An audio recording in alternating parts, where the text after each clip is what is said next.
good day wherever you are in the world because all three of us are sort of tuning into this first ever ARTguro podcast from different parts of the world.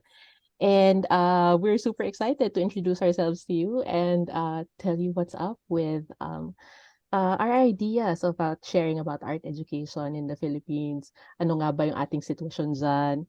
And how can we possibly improve yung thoughts and ideas natin about teaching art in classrooms and how we are as art teachers. And uh, I guess the best way to get this conversation going is to first introduce yung ating art gurus in the podcast today. And for sure, we'll be inviting more in the coming weeks and months to also share their thoughts about art education in the Philippines. So let me introduce my good friends here, Carmel and Amos. And I'm gonna let them introduce themselves. Because of course, they would know the best about a little bit about their background, no, guys. And what you have you been teaching? What are you up to nowadays? And maybe who'd like to share first? Maybe Carmel? Okay. Hello. Good morning. Maayong buntag. I am presently in the province, so if you hear a rooster crowing, good morning. I am Carmel Lim Torres. I actually went to school with Cathy and Amos, but did not actually know Cathy. I knew Amos in passing. They were batches ahead of me, maybe one or two, in UP Diliman College of Fine Arts. Yeah. I was a you. All colleges are awesome, though. By the way, no, not we're just saying yay. I'm a kasi syempre sculpture major. alumni. Oh, so I have my BFA in sculpture. Then afterwards, I got my master's in education from the States, from School of New York, College of Buffalo. And then, so I had my degree in sculpture, Googled, when I was going to graduate, I Googled art jobs in Manila. I applied in an international school, got interviewed, became a sub. Then they got me for 16 years. Tapos nawala akong trabaho last year kasi in pandemic. So now I am a consultant with 16 years teaching experience from 5th grade to 12th grade in an international private school, and a practicing struggling artist, and a mother, and an ADHD advocate. Oh gosh, Carmel, that's an actually super comprehensive, no? 16 years of experience as well as wearing so many hats. I think a lot of us teachers no can relate wearing many hats. Hindi lang tayo teacher, mga parents din tayo or siblings or marami tayong side na work as well. And of course, joining us also this evening is Amos. Hi Amos. Thank you, Thank you, Cathy. Hello, Carmel, and hello to everyone. Yes, I'm logging in from here in the United States, in Athens, Georgia. No? So ako po ay lumaki sa Pilipinas, pinanganak at lumaki sa Pilipinas. No, I actually started painting at the age of 10. So at an early age, I started to do some visual arts, my visual arts practice. And then sabi niya ni Carmel kanina, no, is that lahat kami ay nagkasama sa College of Fine Arts. I took my Bachelor's of Fine Arts in painting. That's my major. And I went into I went into a different kinds of creative practices like advertising ako, public relations, but I eventually found my place in the world of education. So I became administrator and teacher of a school for advanced learners, for gifted children, after a few years of doing advertising. And I also took my master's degree in special education at the University of the Philippines. So after such time, I realized na yung aking inclination and yung aking kumbaga advocacy doon sa arts and special education. So I started to work with disability support groups, with the local government center, with National Council for Disability, and so many other advocates and those who are fighting for rights, the cultural rights of disabled persons. So what happened was that I eventually enrolled in my PhD in art education here at the Lamar Dodd School of Art at the University of Georgia, and then I'm being sent by the Fulbright program. Congrats about that, Amos. As in, it's such exciting news. And certainly, no, we will touch upon, we'll ask Amos to share kung paano mag-apply sa Fulbright program. Because this is one of the opportunities na available for us, ha, mga art guro, para makapag-pursue ng ating master's or Of PhD course. in other institutions outside of the Philippines. So, and Of Amos has course. a lot of experience. As you guys can see, no, from just doing the arts, no, to education, to SPED, um, there's a whole range of things that, or rather, kinds of ways that we teach bilang mga art teacher. And that's, I think, my sort of segue to introduce myself kasi kanina pa ako nag-intro pero I haven't told you guys about myself. So I'm Cathy, and I founded ARTguro Philippines early last year during the pandemic when I saw that there was a lot of needs to support each other. Dahil ang hirap-hirap no nung lumipat tayo to online. Tas tayo, yung field natin is very visceral, very siya, hands-on siya na subject. And there were many difficulties for our teachers during this time na we were forced to teach online. So that's what brought about it. And ano like Carmel and Amos already shared, we're all alumni of the UP College of Fine Arts. Ako naman, yung major ko was painting. And I actually started teaching as a summer job lang. while I was studying kasi alam niyo na pag summer walang allowance. So nag-apply ako para mag-teach at an art workshop. And little did I know that would be the start of the seeds of my career in art education. So I've been teaching for nearly nahahalata yung age ko, guys. 20 years.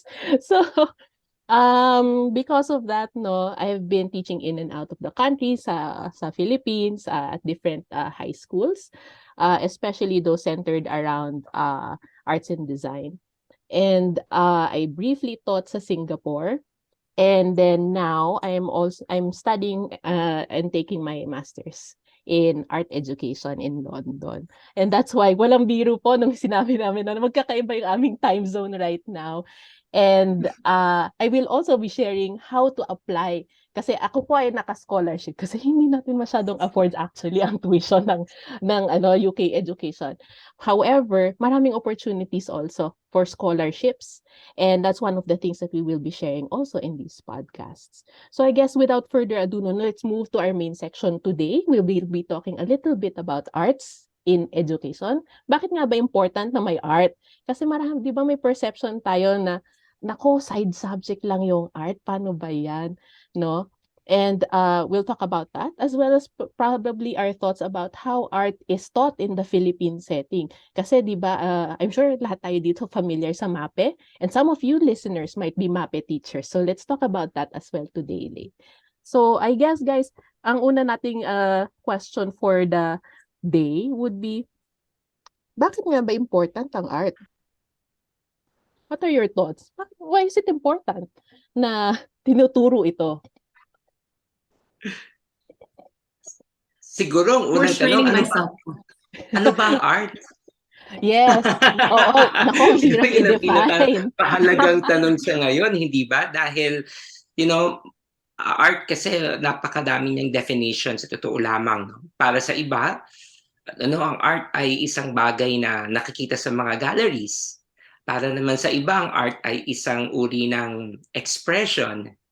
Para naman sa iba, art ay isang uri ng, livelihood o kinabubuhay, no? Kabuhayan.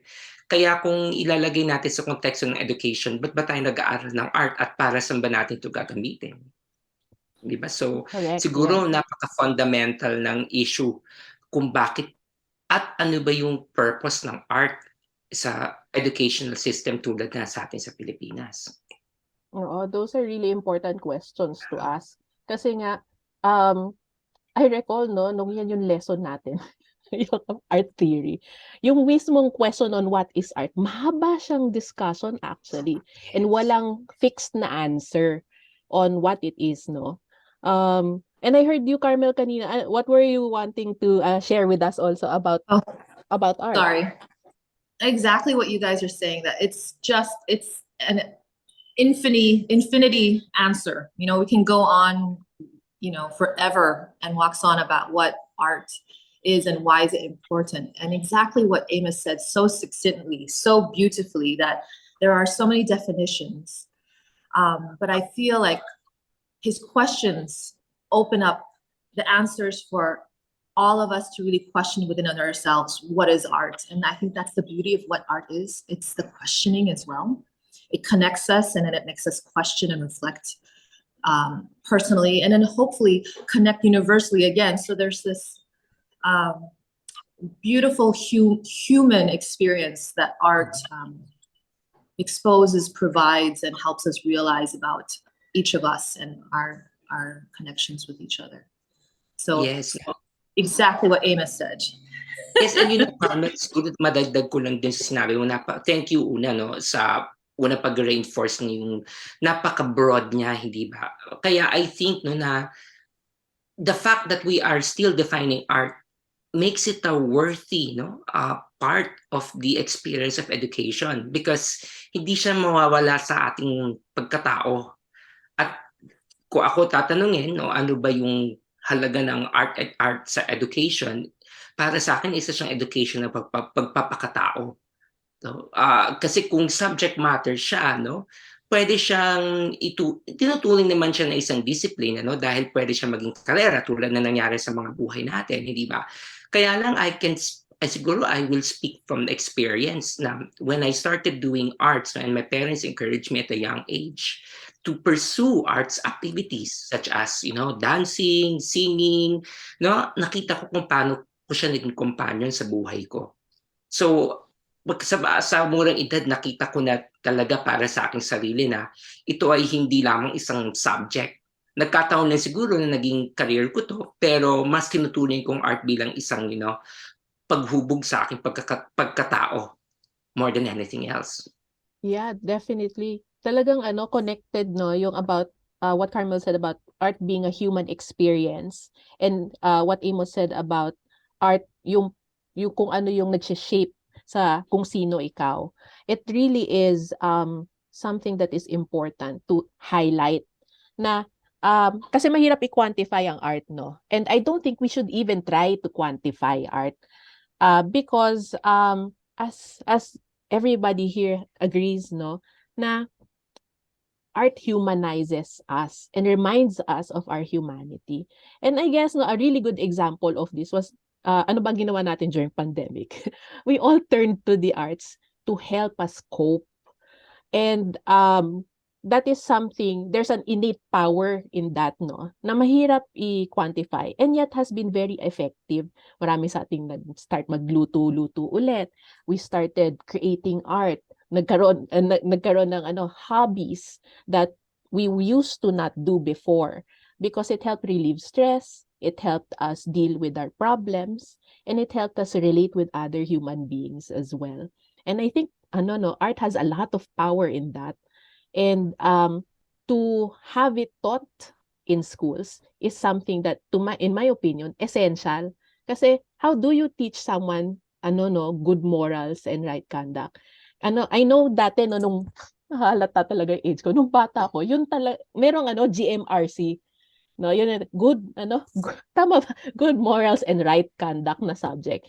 And yet GMRC, in my memory, always worked with music and the arts pag nagtuturo siya. Because again, it's the arts that humanizes all of us.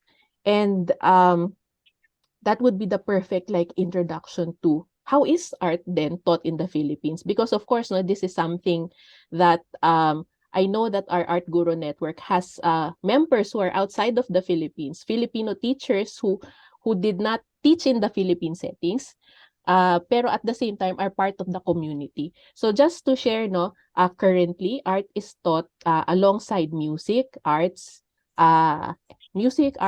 PE and health, or physical education and health. And it's called MAPE. And of course, no, we have many thoughts about MAPE. And just to add another brief background on it, no, MAPE is considered to be a singular subject, meaning MAPE is one subject, science is one subject, art, maths is one subject, etc. So we should ask first the question, bakit kaya nila pinagsama-sama itong apat na subject na ito into one? What do you guys think? Bakit, and okay kaya ito?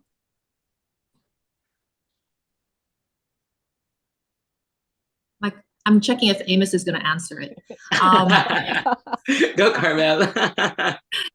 I was thinking, I'm like, oh, I haven't done the research on why. I imagine there's some historical reasoning, like why the scheduling, and I don't know if it was during the American period. I don't know when this curriculum was started, but so my background is international schools, where art is equal to the core subjects. It's equal to English, social studies, science, math.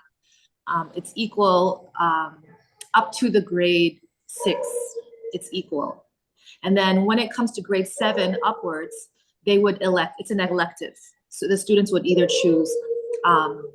So we had art choices. We had ceramics, we had sculpture. The students could choose if they would do that for the semester, or they could choose to do band, or they can choose to do drama, or they could choose to do strings, a choir. So we were kind of lumped in with the fine and performing arts, but it was an elective from the age of 12 up to IB level, so up to 18. So that's my background. And that's also my upbringing. I also grew up in an international school around the world. So I never actually had the Filipino school experience. So I come from a very outsider view. Does that make sense? So clearly, since I have that outsider view, I don't like it. I don't like it at all. I don't agree with it. Even though I talk like this, I don't think that the Western or American way is always the best. But I think in this case, where the arts is equal to all courses or all disciplines in school, I agree with it completely. Like, even when it came to the report card, our grading was equal. Same. How do you say it? Same calculation. Yeah, like weighted average, no? Same.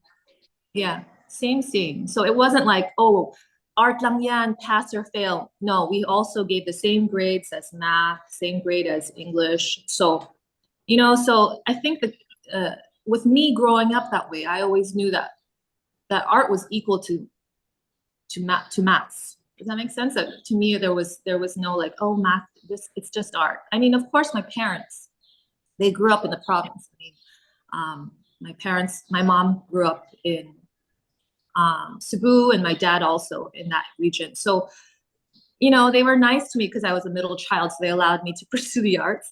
But I don't agree with the MAPE, and I tried to study it, and I tried to understand it. And I hated studying for it because I was like, why am I studying for health? Why am I studying PE? Why am I studying music?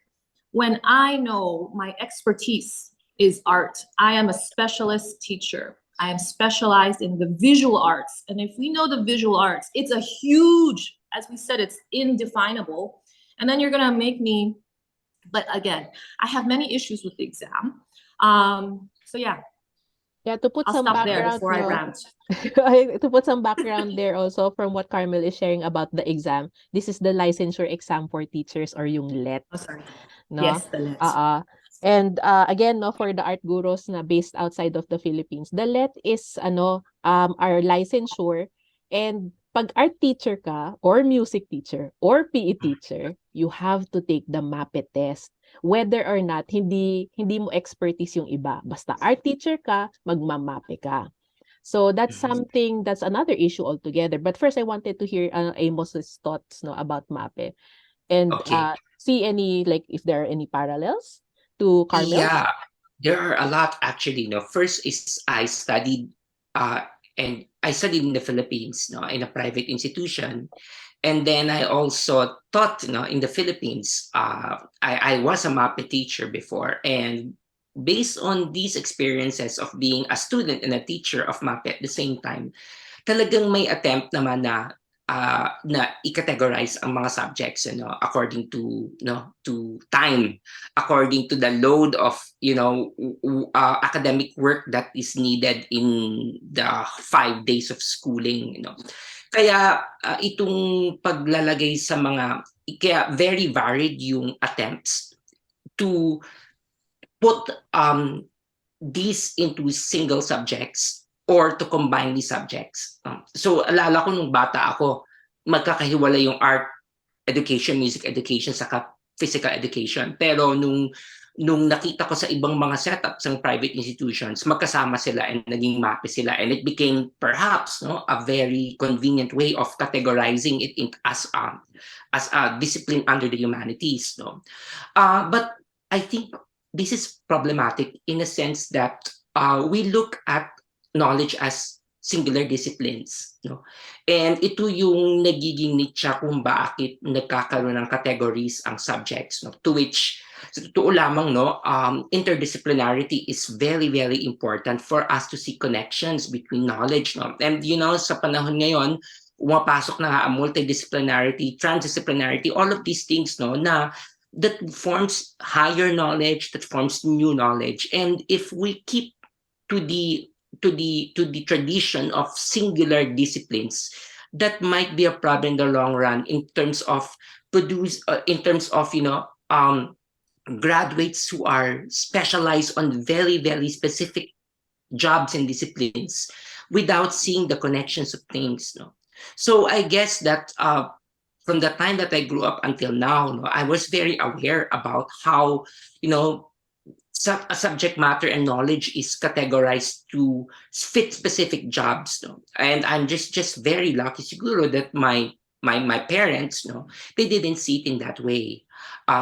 Because of my early exposure in the arts, and they said that I displayed some talent and creative potential. Nabuksan agad yung pag-iisip sa family culture namin na hindi siya nakakahon ang mga bagay-bagay. And indeed, that what I'm doing now, doing arts and disability, merging so many different disciplines into my work as an artist, is maybe one testimony, that hindi nagiging beneficial in the long run ang masyadong singular na pagtuling sa disciplines.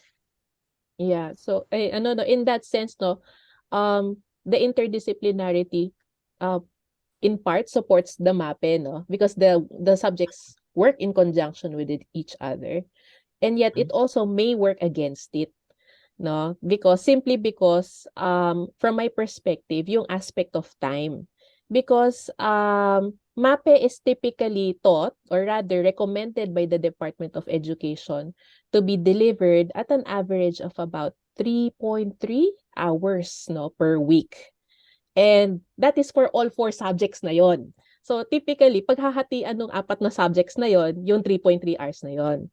Versus the typical load ng around 3 to 5 hours for math per week, So ang laki ng disparity, maganda sana, in my opinion, kung mas equivalent, yung hours devoted to these, And since I've been studying on the rationale of MAPE, part of it is to streamline, okay, I put quotations there, to streamline education in the Philippines and to address the needs of learners. And of course, to address the infrastructure na present. Kasi, syempre, we must also be aware and to recognize the fact that many schools in the Philippines pre-pandemic had limitations in infrastructure. Kulang classroom natin, kulang ang teachers ng MAPE, and may implications yon kung paghihiwa-hiwalayin mo yung 4 na subject na yon. And admittedly, mahirap maghanap ng MAPE teacher. That's why kayo mga art guru, mga special breed kayo, because you're actually hard to find. And that also begs the question, bakit kaya konti yung nagiging art teacher or music teacher or PE teacher, no? And yeah, And what Kathy, you mentioned about ano kasi, no, the qualifications or like these competencies, no, that MAPE teachers need to develop. Again, no, we go back to the idea of the institutional definition of art.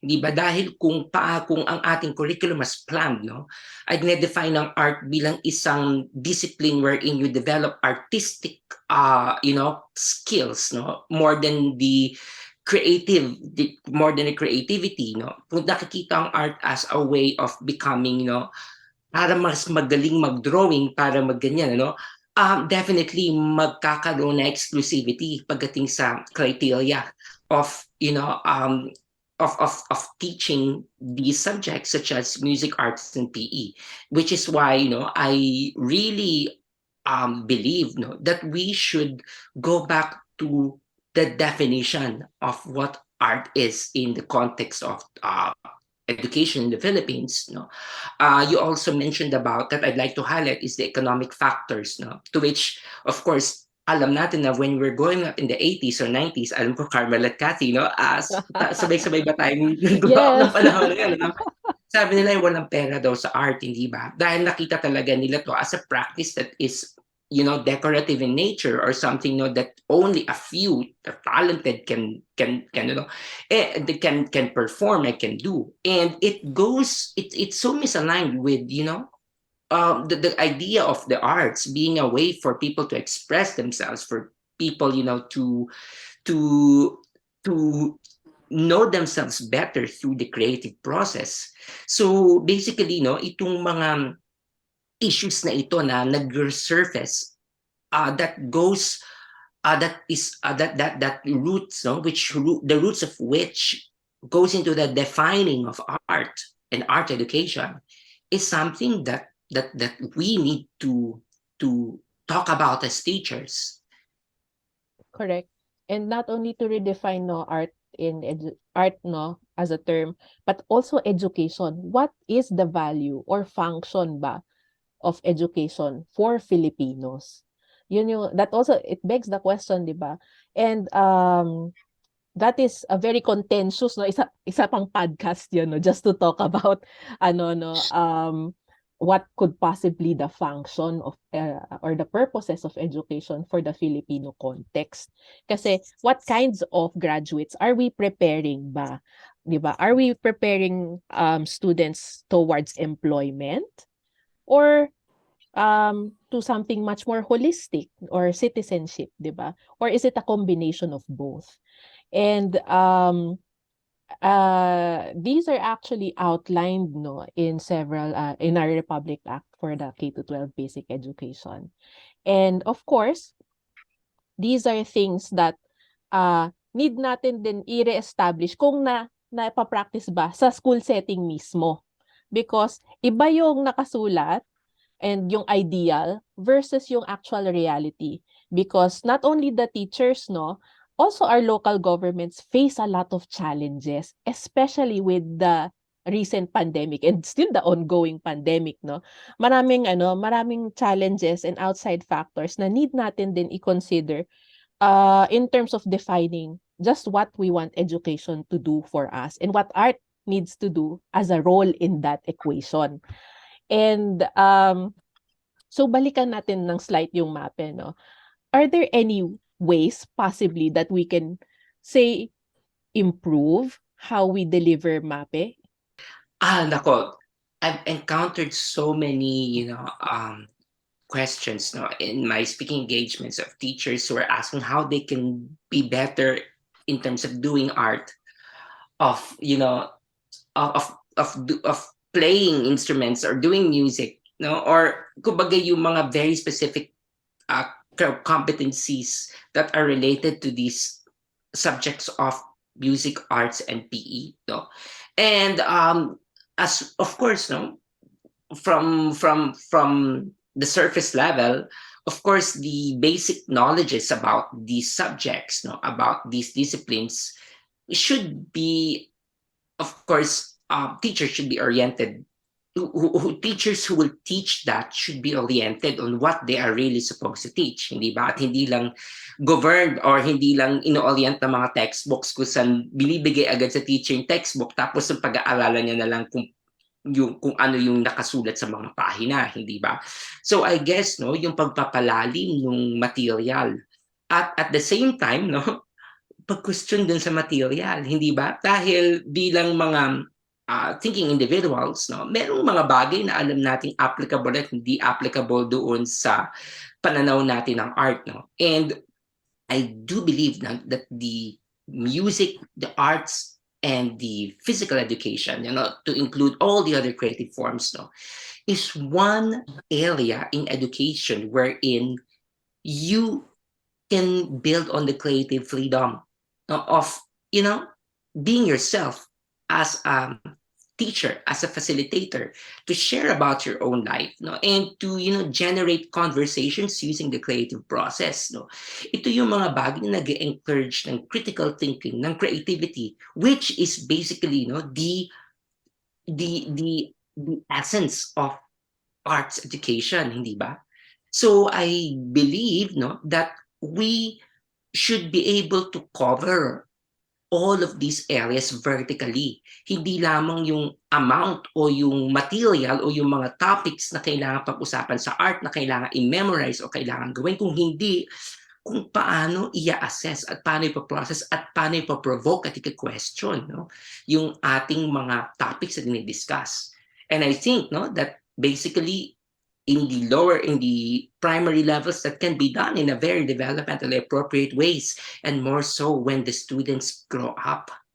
Yeah, it's good that you mentioned that, no, yung about the developmental stages ng students.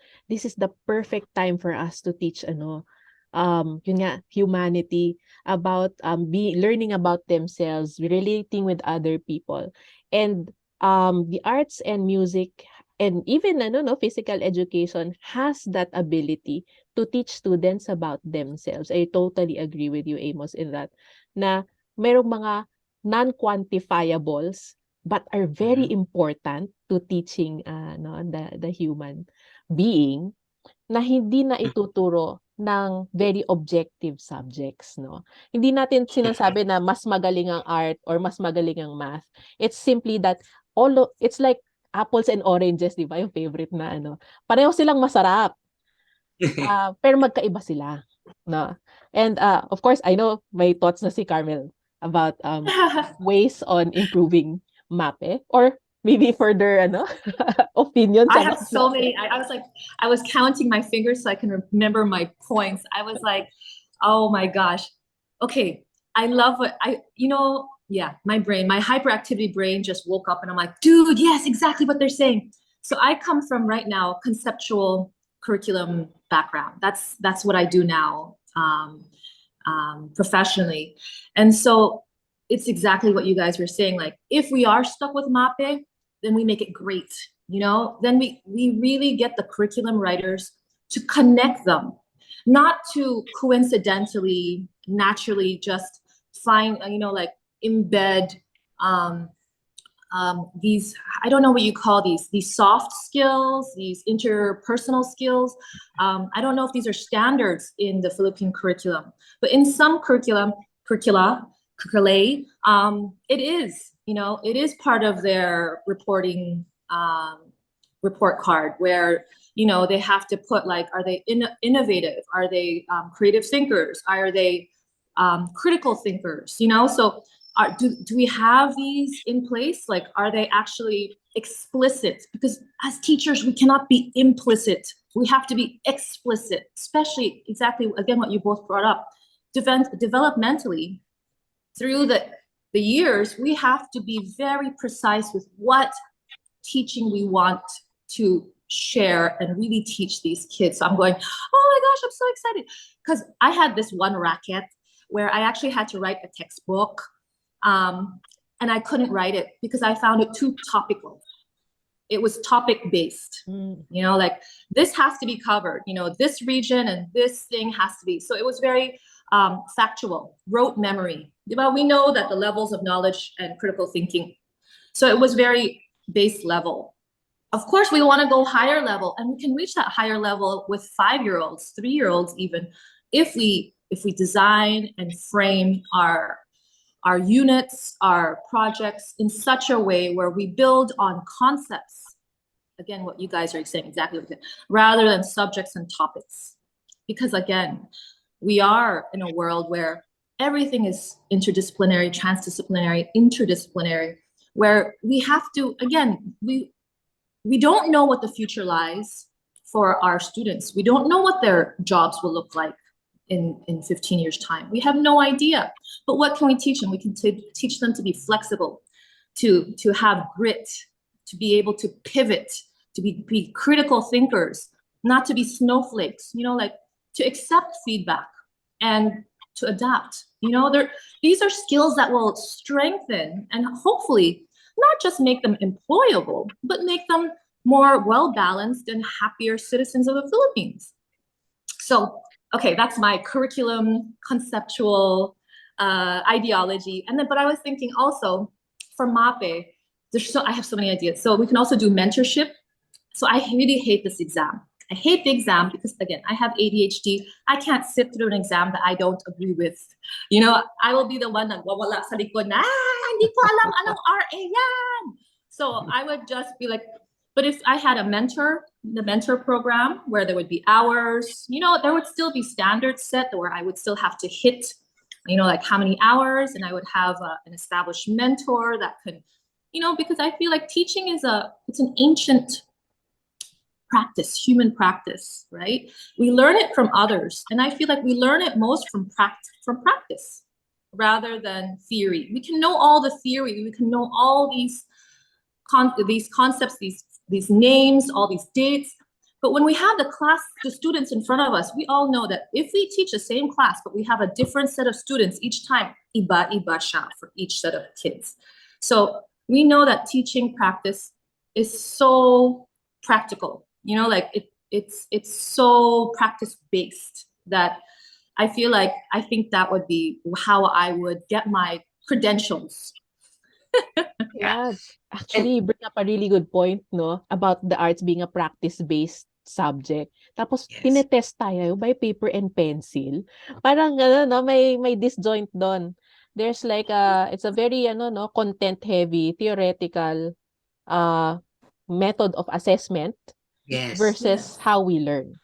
And Kathy, Amos, yeah, yeah, I would like to add to what Carmel said because I think that's very important, no? Yung doon sa, especially sa mga kids, how do you teach critical thinking and such? And, hindi dahil sa bata sila, which is basically very marginalizing yun yung idea dahil bata sila, hindi nila kailangan ng critical thinking o kumbaga, hindi pa nila kailangan ng itong mga ganitong klaseng mga ideya, no? And basically, no, na pinaka-crucial pa nga, no? Pinaka-critical pa nga yung panahon na ito ng grades 1 to 3 especially, no? In terms of forming their self-concept and their identity, which can be used, no, through the humanities and the arts, no? So I can never imagine a situation wherein there is no art program active in the lower grades whatsoever, because that is where we are depriving the children of their opportunity to form their self-concepts, no, in the creative process. absolutely agree with that, Amos. On, no, what we are trying to say here, no, mga art guru, na, kayo, how would you feel kung hindi kailangan na ang art? Paano kung eventually sabihin, side subject lang siya talaga, gawin na lang natin siyang club. So, no, ang laki ng naho-horror ako for that day kasi yung aking relevance in my Sana teaching hypothetical lang yan, profession. Kathy, ha? Sana Hypothetical hindi to, talaga yan hypothetical to, mangyayari. guys. Pero syempre, no, maraming implications yon, no? At the very center of it would be implications on the learner, just as what Amos has shared with us, no? On the possible impact of opportunities missed, no, on paano natin ituturo yung citizenship, no. And I guess, no, marami rin teacher magsasabi na pero natuturo naman din yan sa dati tawag makabayan at araling panlipunan, but bakit hindi pareho, No, why can't we have it all? Why can't our Filipino students have it all? Bakit natin sila kailangang i-deprive in the name of streamlining? And that again begs another question. Ano nga bang important for the Filipino community, not as a whole, no, as a country? What is important ba for us to churn out the fastest graduates para lang makapagtrabaho sila agad? Or do we want to ano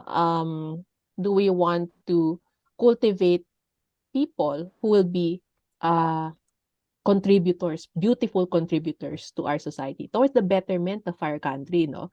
And that can only be, in my opinion anyway, be achieved, no, if all of the subjects work in conjunction with each other. Kasi we are trying to form a holistic type of education for our students. And I was going to ask a question earlier kasi ang daming really good points that you guys keep bringing up. And it's actually, I feel like this one episode is not enough to cover just about, no, the ways that we can improve MAPE, about why art is important in our curriculum, and why we must continue to have it in our curriculum. And what's I suppose the I guess our last question, no, for today, because we don't want to also keep you guys for too long. And my last question would be, I guess your ideas and thoughts moving forward into the future about of the arts in education. What would you like to see as art educators? What would you like to see for our Filipino students? Well, what this may sound really strange to some, but I think that the accepting first how complex the situation of the world is right now, at kung gaano ka-complicated yung mga mangyayari as a result of the devastation of the pandemic, no, yung sunod-sunod na crisis, yung mga gera, no. I think, yung una yung pag-acknowledge, no, na kailangan pag-usapan itong mga bagay nito at kailangan i-surface ito, no, is something that I want to see in the future of education, specifically in the area of arts education. No. I hope that this can become platforms wherein we can generate conversations, no, as teachers, no, to talk about social justice in the classroom, to talk about inclusion and diversity, no? Especially that I work in the area of arts and disability, no? Nakita ko talaga kung gaano kahalaga, no, yung edukasyon ng pagpapakatao, yung edukasyon ng, ng demokrasya o yung pagkakaroon ng mga democratic spaces kung saan masu-surface yung mga hindi na pag-uusapan at sinasensor sa education typically, no? Ito yung gusto ko sanang makita dahil ayoko din kasing sabihin, no, sa aking sarili o mag-pretend na hindi na maayos ang future at palagi siyang maganda at palaging everyone is holding hands and happy, because that's not what the real world is, no? And I think that is also something that I realize in my interactions, with people from all over the world, with our travels. I know Carmel, no, has her their views about that, growing up also in a different environment, no. At sa tingin ko, no, ito yung mga bagay na sana matutunan nating ma-unpack at ma-acknowledge first bilang mga teachers. And secondly, maipaabot natin sa mga bata, hindi ba? Na okay lang pag-usapan ang mga bagay nito. At kung ganun ang education, I think it will, be a good way to initiate change, growth, and transformation in society, which we desperately need, especially that we are still reeling from a very devastating pandemic. Yeah, ang laki talaga ng effect, no, of the pandemic to on many aspects of the Philippines, not just economically, no, but also us as a people. Marami siyang effects that I agree completely with Amos that we have to make these conversations get started. And that's why we're also talking in this podcast. And that's why we invite you, viewers, na i-share nyo rin yung thoughts ninyo. Agree ba kayo sa amin or hindi? Or if you have additional ideas, di ba? And I'll segue to Carmel because I'm sure you also have your vision of what art education could be for the Filipino student. I totally agree with everything. Um, I feel like, you know, I feel like right now, because we are recovering, we are healing, we're reacting to something that we could not control. Sometimes a lot of us are not feeling as empowered or in control. So there's like that sense of, oh, whatever, bahala na, let's just do it. So my hope for our students, for our teachers, our educators, is that we regain our empowerment, our empowered selves. Because as teachers, I feel like we're the most powerful people, because we teach the minds of how many students, right? And how many years when they grow up will they some hopefully still keep our teachings in their minds, in their hearts, in their souls. So my prayer for the education of the Filipinos and for the teachers, and I'm not making sense right now because I'm a little sleepy. But my prayer is that everyone feels, kaya, we can get through this, and we can, and what I noticed also coming back is sometimes, even before the pandemic, sometimes I feel like, why do we feel so low, Filipinos? We are awesome. When I was growing up, I thought I felt so proud to be Filipino. I still am so proud. We have the best mangoes. Our culture is so rich. We have such diverse and beautiful resources and cultures and traditions that are so wonderfully, beautifully rooted in our souls. And I wish we could celebrate, and again, like what Amos said, acknowledge it. We just talk about why are we like this? Where did it come from? And rather than set from an apologetic or so sad, it's more like, yes, we're still survived it. We're survivors, and we can thrive, and we're still striving, but we can thrive, and we can reach that time where where hopefully most people will understand that it's okay. So that's my hope for actually all educators, is that we regain that power Yes. that we really have.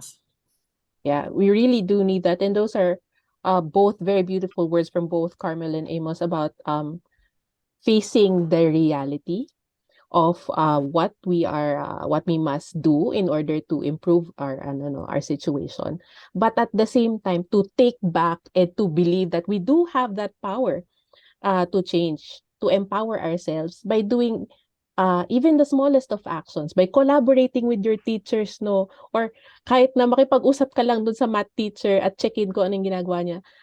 All of these micro actions actually build up together if we all work together.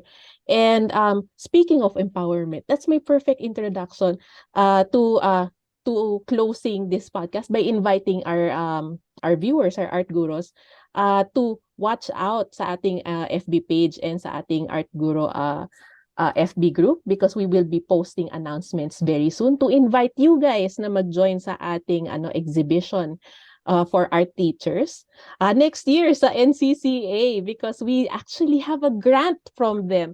So ang ating schedule is September 2023, and we will be opening it to all art guru. So kung hindi pa kayo member ng FB group or follower ng page, follow na lang kayo. And this is completely for free, mga art guru, no?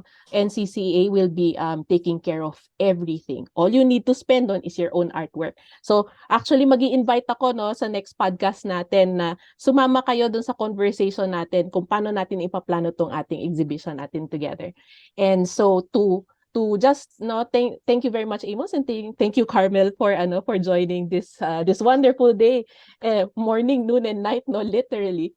And so if you want to follow our podcast, first time I'll say, please subscribe and do share it with your fellow teachers, no?